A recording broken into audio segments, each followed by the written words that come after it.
No siemanko Elson, dzień dobry, witam Cię bardzo serdecznie. Dzisiaj w tym wideo chciałbym Ci zrobić update mojego ulubionego portfela do sieci Ethereum EVM, a konkretnie oczywiście chodzi mi o portfel Rabi, który jest multifunkcyjny, all-in-one i jest to naprawdę najlepszy portfel na rynku. Do tego mają aplikację mobilną, także już nie przeciągając, tradycyjnie zapraszam na intro.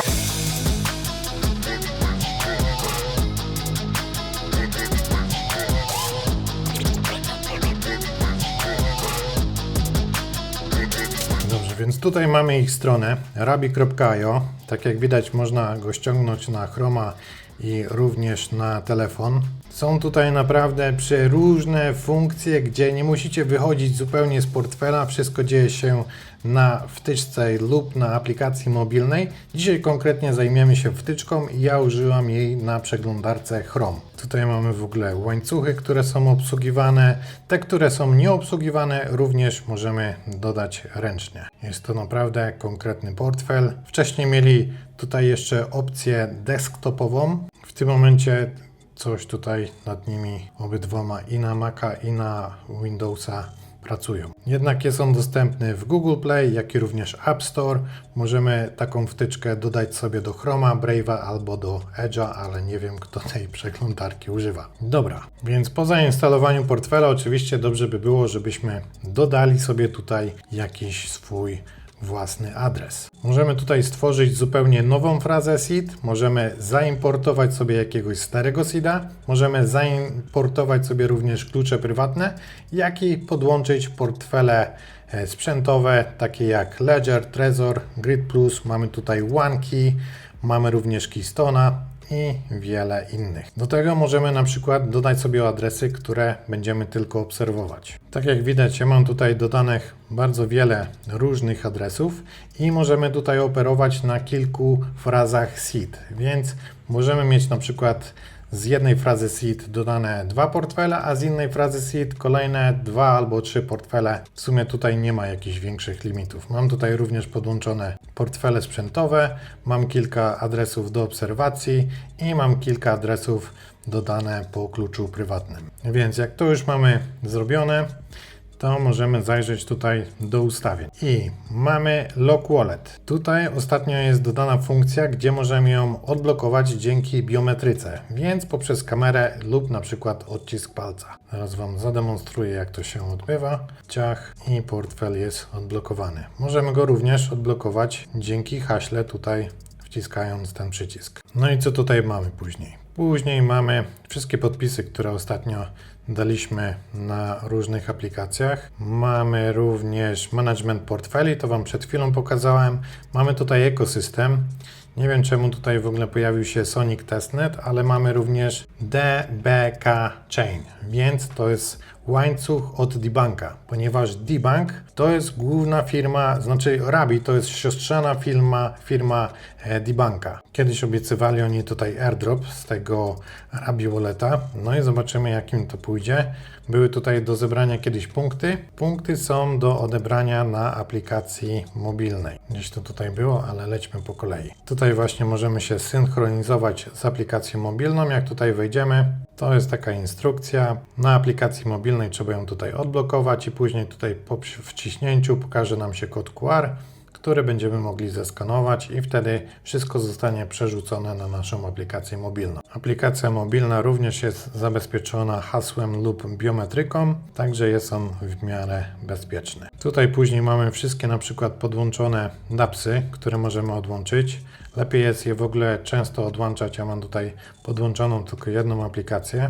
I tutaj możemy włączyć tą biometrykę, możemy również włączyć hasło do portfelów, które nie są whitelistowane. Więc te portfele, których używamy często, możemy je sobie zwhitelistować. Wtedy za każdym razem, gdy robimy tam jakiś transfer, to nie musimy wpisywać hasła. Tutaj mamy taki przełącznik do zmiany adresów w dAppsach. Ja to akurat mam odłączone. Wolę to po prostu robić samodzielnie. Później tutaj mamy jakieś sieci, które są nieobsługiwane, możemy je dodać. Możemy zmienić RPC, możemy oczywiście zmienić język i walutę, jednak nie ma tutaj PLN-a, ani nie ma języka polskiego. Mamy tutaj Team Mode, więc możemy zmienić na ciemny albo na jasny. I jeśli nie używacie MetaMaska, to Rabi będzie służył jako taki MetaMask. Działa to w ten sposób, że po prostu gdy chcecie się podłączyć do jakiejś aplikacji, klikacie MetaMask, a aplikacja Was podłączy do portfela Rabi. Auto Lock Time, po jakim czasie ta wtyczka się zamyka, po prostu zablokuje i tutaj możemy usunąć wszystkie transakcje, które są pending. Więc jeśli jakaś transakcja Wam się zawiesi, po prostu tutaj możecie ją zresetować. No i dalej mamy feedback, mamy również aktualną wersję, dobrze jest sobie ją zaktualizować, trzeba wejść tutaj do menadżera zakładek, do menadżera wtyczek, wtedy tam przełączyć na dewelopera i taką wtyczkę zaktualizować. Dobra. No i tutaj mamy główny interfejs. Jak możecie zauważyć, trochę on się różni od tego na MetaMasku. Pierwsze co, to mamy tutaj linię wartości naszego portfolio. Od razu możemy zobaczyć, czy mieliśmy jakąś wpłatę, wtedy będzie taki pik do góry, czy nasze portfolio rośnie, czy spada. Jak sobie tutaj klikniemy, to mamy tutaj wszystkie sieci, które są używane. Tak jak widać, ja ich mam dość sporo i mamy wszystkie tokeny rozmieszczone po wartości danego asetu. Jeśli chcemy na przykład spojrzeć sobie na samego Base'a, wtedy mamy wszystkie tokeny z Base'a, plus do tego mamy jeszcze zdecentralizowane aplikacje, których używamy i dodatkowo są tu jeszcze dostępne takie przyciski jak Withdraw albo Claim. Poza tym możemy jeszcze sobie tutaj włączyć to, wtedy będziemy mogli zobaczyć nasze pule płynności, które mamy dodane. Tutaj większość to jest w ogóle nie jakieś skamerskie LP tokeny, które zostały wysłane na Wasze konto. Ale jeśli sobie wejdziemy w Aerodrom, no to widać, że ja mam tutaj dodane trochę CB BTC na jakąś pożyczkę. I od razu mogę to wypłacić. Daję tylko podpis i wtedy mi to elegancko wróci na konto. Mamy też tutaj tokeny, które są schowane, jakieś o niskiej wartości. Również jest tu ich bardzo dużo, ponieważ na przykład na Base'ie wysyłają nam różne dziwne tokeny. Akurat te tokeny, które są oflagowane, to tutaj nie są wyświetlane. I tak samo na przykład w historii transakcji, jak wejdziecie sobie na debug, to debug bardzo dużo tych transakcji ukrywa, ponieważ to są dust ataki, jakieś tokeny skamerskie, jakieś NFT skamerskie, które nam ktoś podsyła, także nie warto jest, żebyśmy w ogóle zwracali na to uwagę. No i później mamy customowe networki. Tutaj jest większość testnetów akurat i tutaj również możemy zobaczyć testnetowe tokeny. Ja mam tutaj jakieś testnetowe z Tempo, z Arca, Sonic, mam jakieś Ethereum na Sepolia i tak dalej. Tutaj też, gdyby nam się jakiś token nie wyświetlał, możemy go dodać po prostu ręcznie na wybranym łańcuchu. Dobra, wracamy tu na mainnety. Mamy w ogóle oznaczone to procentowo, ile procent mamy kapitału na danej sieci. I tutaj mamy wszystkie standardowe i bardziej niestandardowe funkcje, których brakuje na przykład na portfelu MetaMask. Więc tradycyjnie mamy swapy, możemy wysyłać nasze asety, możemy je bridge'ować. Co jest fajne, to jest cross-bridge, więc tutaj wybieramy, z jakiej sieci konkretnie chcielibyśmy wysłać asety, na przykład z Base'a.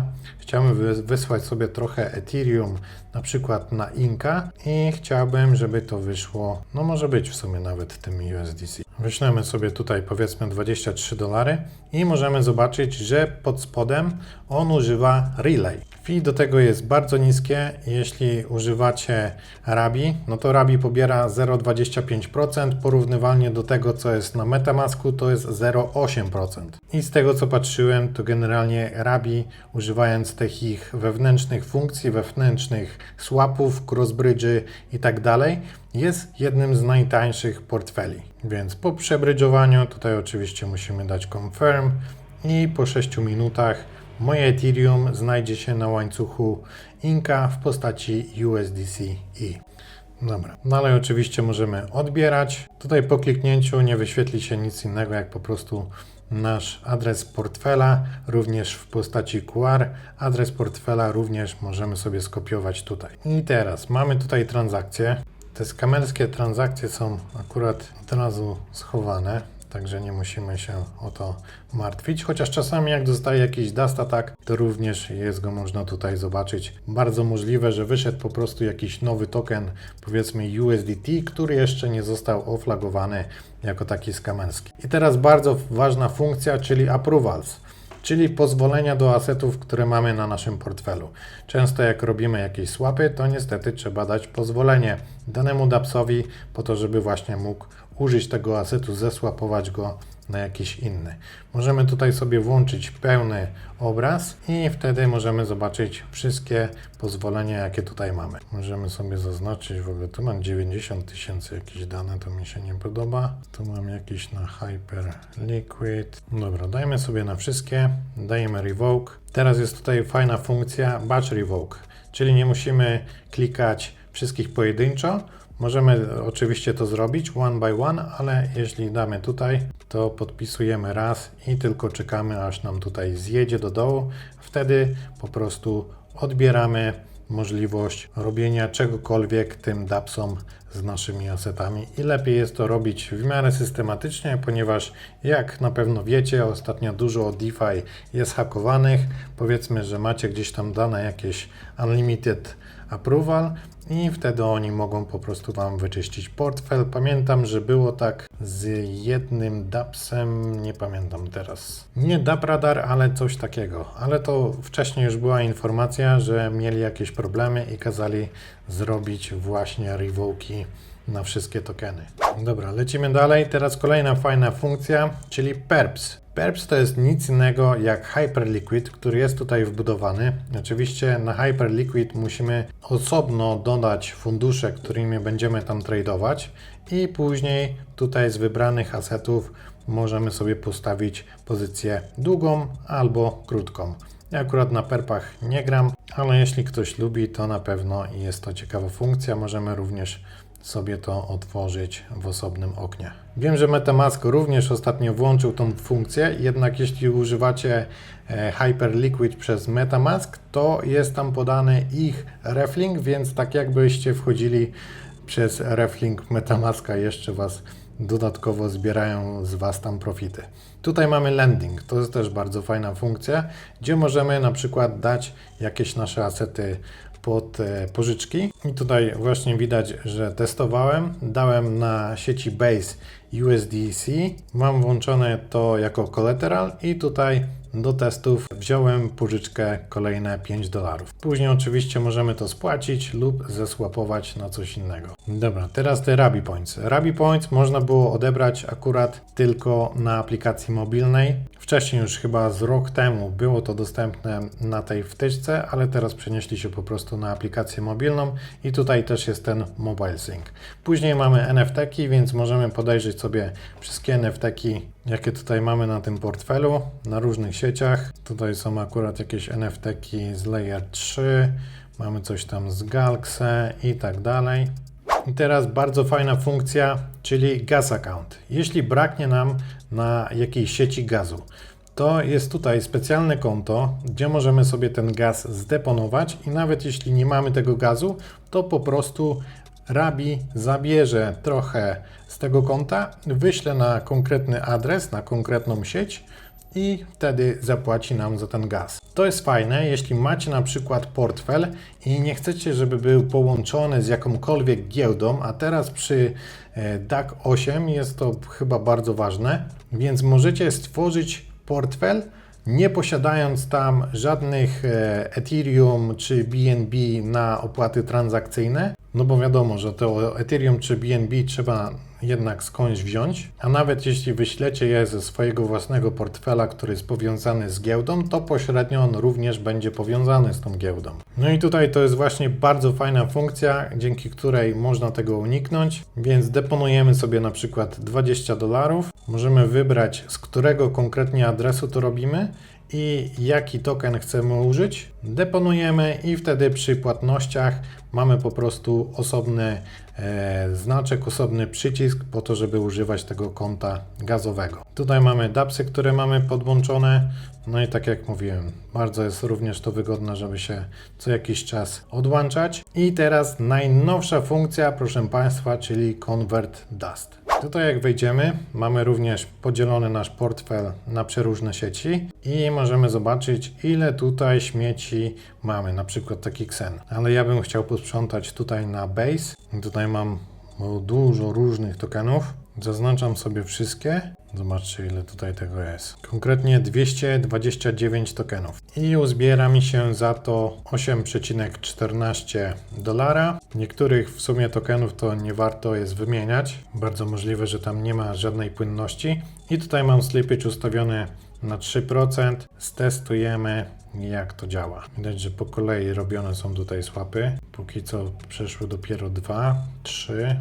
Coś tu idzie.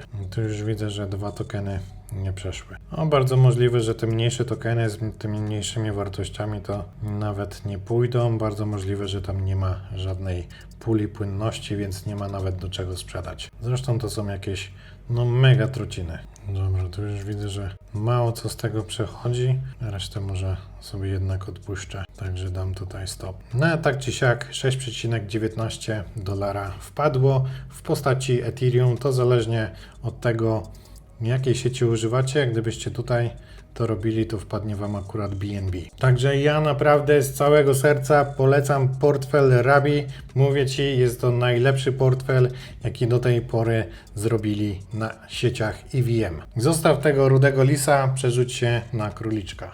Dobra, a teraz szybki kącik reklamowy. Nie wiem, czy wiecie, ale na OKX zostały odpalone X-perpy, czyli derywatywy. Można tutaj handlować na dźwigni X10. Są to jedne z pierwszych rynków futures, które są regulowane w Europie, także warto to zaznaczyć. Żeby mieć do nich dostęp, wystarczy przejść przez krótki quiz, który będzie sprawdzał Waszą wiedzę i po tym quizie sklejmować 30 euro. To 30 euro wpadnie na Wasze konto OKX. Mi to generalnie zajęło jakieś 5 minut, ale pamiętajcie o tym, że trading na dźwigni wiąże się z dużym ryzykiem. Tak samo jak dzięki dużej dźwigni możecie dużo zarobić, tak samo możecie dużo szybciej Wasze pieniądze stracić. Więc jeśli nie masz wiedzy ani doświadczenia, lepiej trzymaj się od tego z daleka, jednak zawsze takie konto można sobie otworzyć, ponieważ 30 euro nie chodzi piechotą. Dodatkowo można tu jeszcze zgarnąć kolejne 200 euro za depozyt i trade o wartości 200 euro w ciągu 14 dni od rejestracji. Po 30 dniach, jeśli utrzymacie ten depozyt, dostajecie automatycznie 20 euro w Bitcoinie i później po zrobieniu wolumenu o wartości 2000 euro dostajecie kolejne $180 w Bitcoinie. Wszystkie linki oczywiście znajdziecie w opisie i to tyle ode mnie. Zostaw łapkę w górę, koniecznie sprawdź portfel Rabi, no i odbierz swój bonusik na giełdzie OKX. Siemanko, pozdrówki, yo!